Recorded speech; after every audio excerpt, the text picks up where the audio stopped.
Hi, everybody. My name's Christina McIntosh. I'm an independent advanced director with Pampered Chef. And working over here to my side is my daughter, Emmy. And I have been with Pampered Chef for 21 years, but Emmy has been with me for 20 of those 21 years. So she's been brought up on cooking with Pampered Chef products, on using them to help with homework, and all sorts of activities that we've done in the kitchen. And we're going to try and just share a few of those ideas with you to get your kids involved in the kitchen as well. Because the reality is that kitchen cooking is a life skill. So being in the kitchen is somewhere we want to make sure all of our kids are. And you know what? I have some OCD issues myself, so it was a little challenging at first, but it is the most rewarding thing to see your kids grow up and to be cooking and be self-sufficient in the kitchen. So with that being said, we're going to talk about a few different things. The first one's being safety. So as you can see, she's wearing an apron that's too small for her. It's our little kid's apron. But I did want to point it out because you'll notice that it's not hanging all over the place. And you don't want any strings hanging that you're tying or any part of the apron hanging that when they're reaching for things, they could accidentally pull something off of the counter. And you also want to make sure that if they are near the stove, nothing's going to get near a burner and possibly catch on fire. She's also got her hair tied back, which is super important because granted, we don't want hair in our food. But that is another safety thing for kids, especially if you have gas stoves and other features. That could be another safety feature. If they're little, they're not always paying attention. As close as we're trying to pay attention, they may or may not be. So we want to make sure that they're as safe as possible. So we have gone ahead and used one of our micro cookers. That's a small micro cooker. And we've melted some chocolate so we can do some math. So we've got the chocolate's been going in the chocolate drizzler. And what we've started to do is a multiplication problem. And we're using something called an array. And what we're going to do is we're going to put marshmallows in the circle. So what we do is ignore this circle for just a minute, but we've got two circles. So we've got the number 2, and we're going to go ahead and add 3 marshmallows in each circle. So here we're looking at our math problem of 2 circles times 3 marshmallows in each circle. Well, how many marshmallows do we have all together? So 2 times 3, they would then count and put them in the other circle, and they'd have 6. So she could then go ahead and take the chocolate drizzler to write her answer. Now, what are you going to do to clean all this up? Well, the easiest thing to do when it's time for the next problem is to use something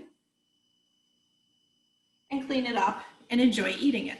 Okay, I'm going to put this off to the side and eat this later. All right.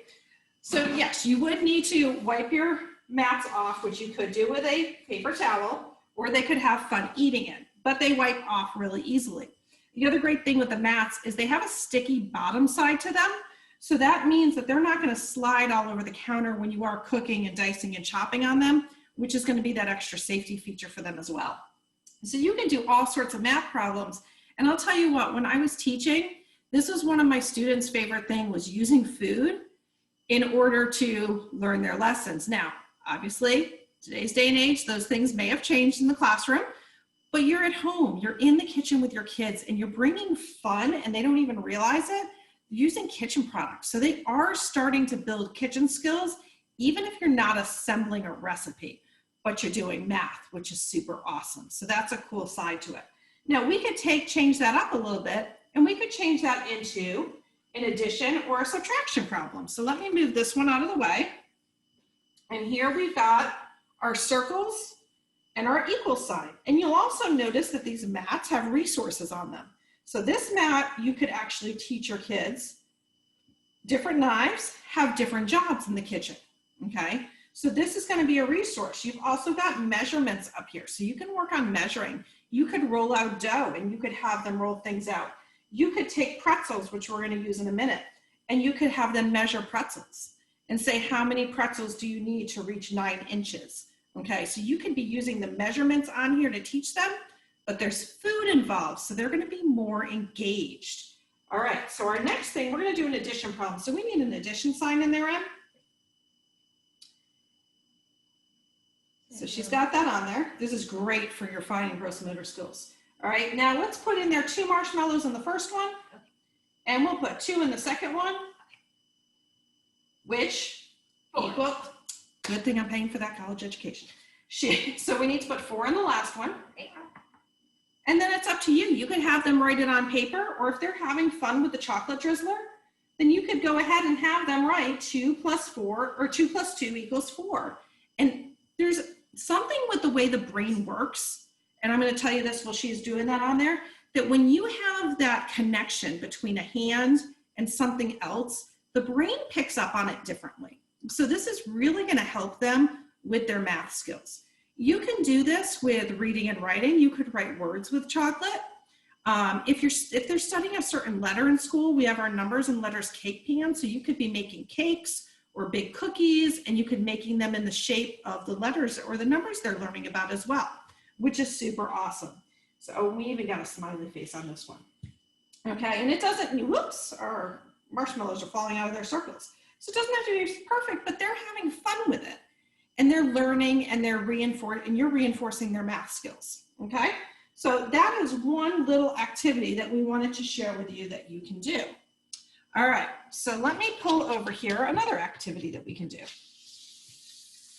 So the next one is going to be safe cutting skills. We're going to switch over and come back to some other learning skills, but let's go to a kitchen skill.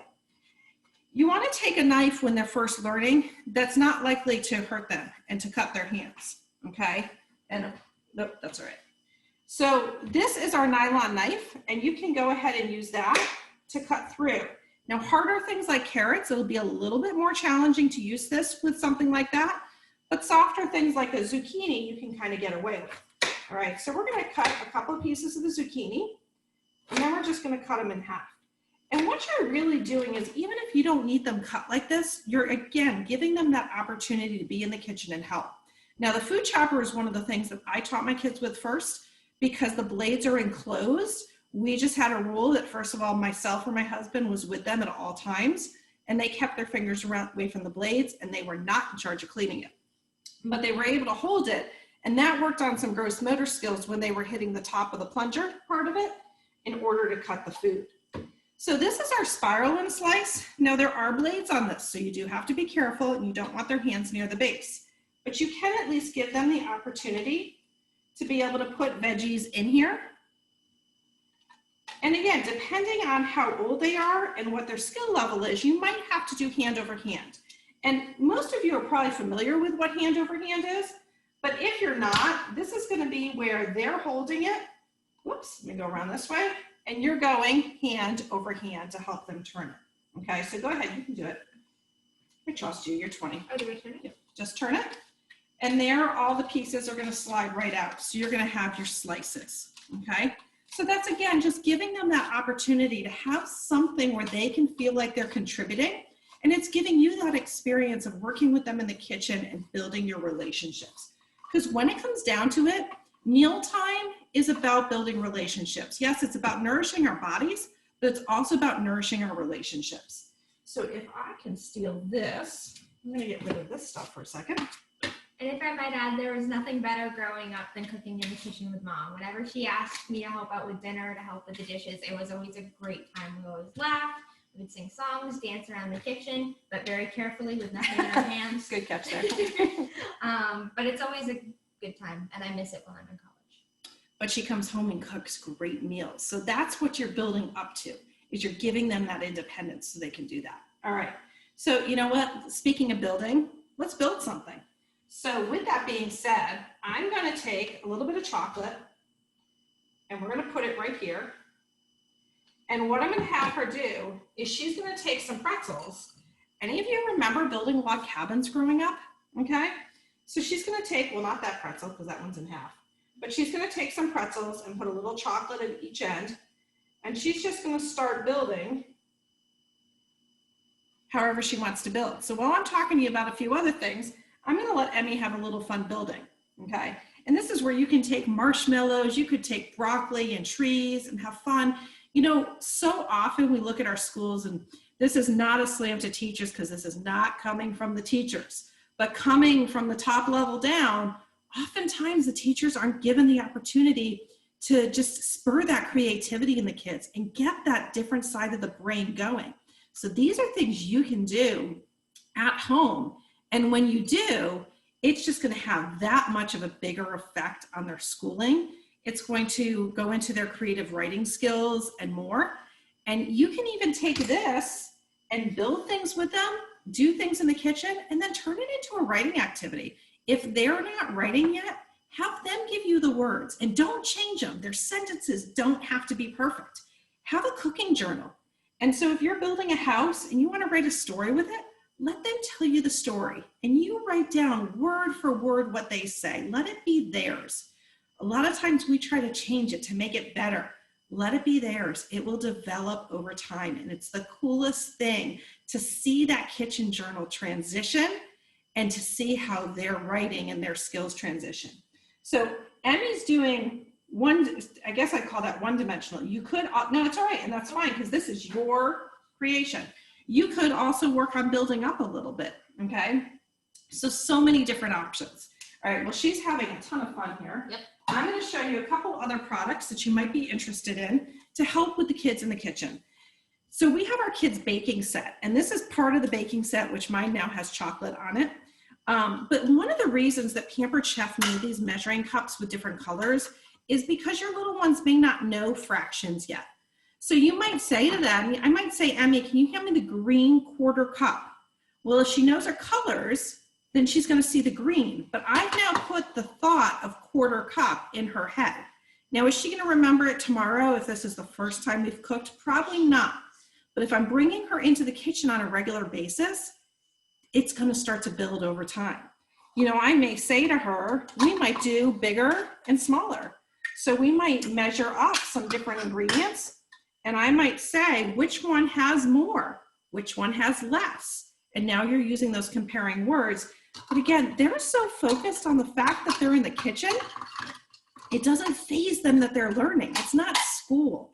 So for anyone that does have kids that really, maybe they're struggling in school, whether it's socially or academically, you're giving them that other chance to bring all those academics and that learning to the forefront and to just have fun with it. They're kids. We need to give them that opportunity to just have fun. All right, I'm having a ton of fun watching her. So let me show you a couple other things. Let's talk about shapes. All right, so how about our boat press set? Comes with 3 different presses. Now these were designed for things like, I have all these mats with marshmallows all over the place. So our mini loaf pan, you would take the rectangle and that's what you're going to use to make the dessert. But you could use this too and have fun with Play-Doh. Obviously clean it before cooking with it. With Play-Doh or with different things to make shapes with it. And you've also got the circle and you've got the square. You can talk about the number of sides. Try and trick them up a little bit and say, what about sides on a circle? And you know what the thing is? You're just casually talking about it, excuse me, while you're playing or while you're cooking and prepping food. There again, you're introducing them naturally, not in a lecture instructional type mode, and they're going to absorb it that much further, okay? Now, these were designed for prepping food, whether they're desserts or savory dishes. We make meatloaf boats in here, and then you can fill the meatloaf boats with mashed potatoes and vegetables and whatever you want, but you can do desserts in here as well. And you can be talking about the shapes while they're doing it. And when they're pressing the shapes, again, they're using those fine and gross motor skills. So they're learning to, with the fine skills, to grab onto things. They're learning about how to position their fingers, and they're getting that finger strength. And gross motor skills are also coming from the arm strength of pushing and imprinting down into it, all right? So one other thing, or actually 2 other things, I apologize, I want to share with you real quick before we wrap up, is our pretzel making set. And one of the things that I love about this is it's teaching them to follow directions. Now, of course, depending on the age, you're going to be reading with them, but it's talking about things like preheating an oven and why do we need to do that first? Why is that important? You know, and it's taking them, each step is spelled out for them right there. And it comes with, when you buy the whole set, you've got the pretzel making kit in here. And so you actually wrap the dough that you've made, and we sell the pretzel dough, all right? You wrap the dough around here and you have to follow the arrows. So even if they can't read to follow directions, they're gonna be following the arrows to follow directions. And following directions is a huge skill that they need for so much in life. Think of how many adults that probably missed that day in kindergarten. So let's remind them and teach the adults how to follow them too. So you've got, you look through the catalog and it just looks like products. But the reality is you have so many resources for getting kids engaged in the kitchen. Last thing I'm going to show you is this, and I'm missing one because I think it's in the fridge with hummus. But we have the smaller size and we have a larger size, but these are little freezer bowls. But here's the thing that you can do with these is you can have them help prep their healthy snacks for the week. So you can pick out the snacks whether you're cutting up pieces of fruit, or so say for instance, I'm cutting up my strawberries, oops, which you could work on these with fractions too, because you could say a whole, a half, quarters. But say I'm doing my strawberries, I could fill my little bowl with strawberries and then they could have a tray of food where when they come to get food, they can pick their snack and it's already prepared. But you could also use this for math as well, because if I had 6 of these and I had 4 strawberries in each one, well then 4 strawberries times 6 containers is how much? If they don't know yet, they could count. They could count by 4s, or they could count by 1s and count them all out. And again, they're working on their math skills. So I hope that everything that Emmy and I shared with you is helpful to engage your little ones in the kitchen. Be creative, think outside the box, pull out what you already have. And if you don't feel you have enough, then you have a whole catalog of products that every single catalog or product in that catalog, I'm sure you can find some sort of learning experience for your little ones. So I hope this helps. I appreciate my daughter so much. Hey, it works. She made it to college. Something had to have gone right. All right, everybody, take care and let us know if you have any questions. Reach out to your consultant if you have any further questions.